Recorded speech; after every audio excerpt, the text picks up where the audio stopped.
Yun lang be, kahit gano'n siya kasarap, hindi ka po pwedeng sumobra sa 2 sachet. Ako nung una guys, nag-aapat ako kasi hindi ko pa alam. Pero nung nalaman ko na hanggang 2 sachet lang pala siya, ayun, nagdalawa na lang ako. So, pwedeng umaga at gabi or ikaw bahala kung anong oras. Basta hanggang 2 sachet lang per day. Mas maganda siyang inumin 30 minutes before meal sa umaga and or 30 minutes before meal sa gabi or after ng dinner mo. Depende sa'yo pero hanggang 2 sachet lang.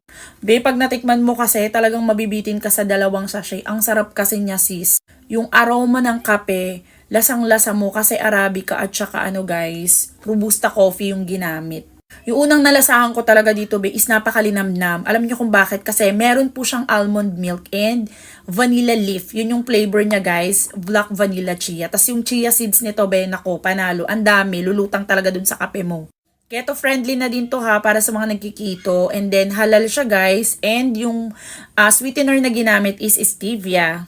Kahit saan pwede nyo itong bitbitin kasi hindi nyo kailangang tawagin ng kalikasan dito pagka nag-iinom kayo nito. Walang ganun.